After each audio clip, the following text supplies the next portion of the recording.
my mom wanted me to be a truck driver because that would mean I'd make $24,000 a year if I went to Truck Masters, and that would be twice what my father made.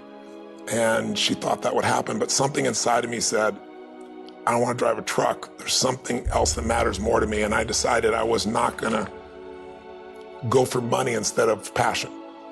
And the rewards have been pretty amazingly better than being a truck driver. It's not bad being a truck driver, it's just not what I was after. And I look back, and one of the things that helped me was my original teacher, Jim Rohn, who was a personal development speaker I went to hear when I was 17. He said something the first time I heard him, and he said, you know, it's really simple. If you want life to change, you gotta change. If you want life to be better, you've gotta get better. It's the only way it happens. And luck will show up for people and it'll leave them. But if you're constantly improving who you are and what you give, game over. When people ask me, what does it take to be happy? I always tell them one word: progress. Progress equals happiness. Even if you're not where you want to be yet, if you're on the road, if you're improving, if you're making progress, you're gonna love it. You're gonna feel alive. On the other hand, it doesn't matter how successful you are, if you stop growing, you start dying inside. I've always had this belief: if you want to be successful at anything in life, never leave the sight of setting a goal without doing something that commits you to fulfillment. If you get, like, you're in state, right, when you do something. While you're in state, that's the time to commit yourself to something that makes you follow through. So I'd call somebody up, I'd schedule something, I'd lock in the next meeting, I'd sign up for the class, I'd enroll the guy who was gonna mentor me, I'd set the meeting with a mastermind of people I met. I did something so that whatever I committed to, there was something when I went home that would pull me there. It's structure.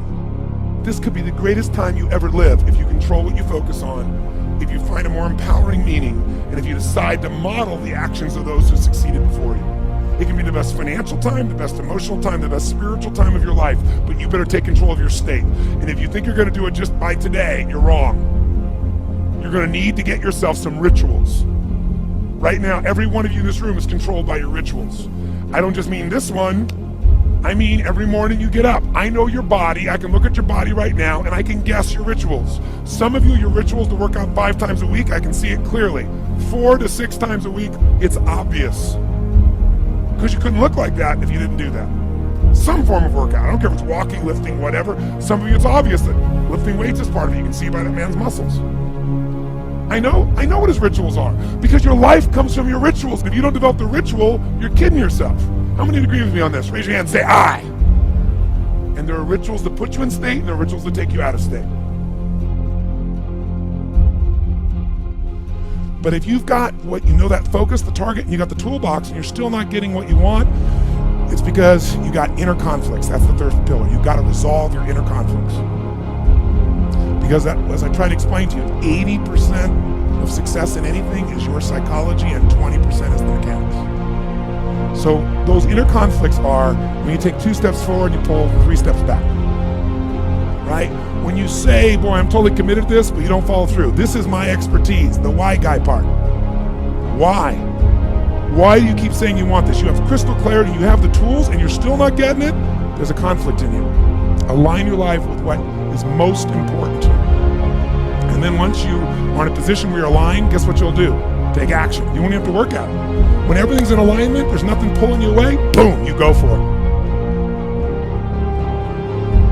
Progress comes when you tell yourself the truth and you're able to feel the uncertainty and take action anyway.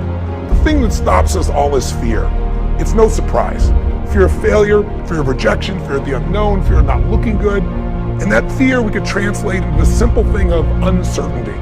Now, when you look at someone who's incredibly successful, you look at someone who's truly a leader in their life or in their field, the one thing they have in common is they exude this sense of certainty. Now, where's that come from? Is it inborn? Are they lucky? Are things just going their way?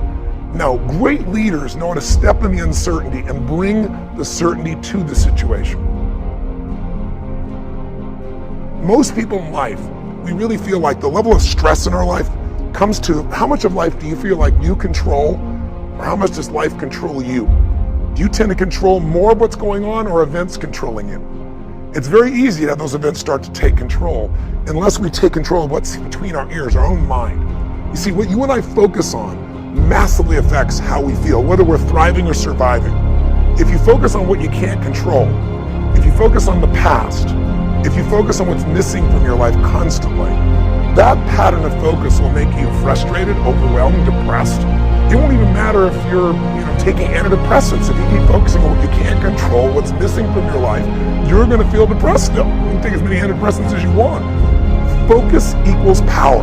If you want to thrive, you got to focus on what you can control. You got to focus on the difference you can make. You got to focus on what's already in your life that you're grateful for. So you got to find a story that's going to empower you to act.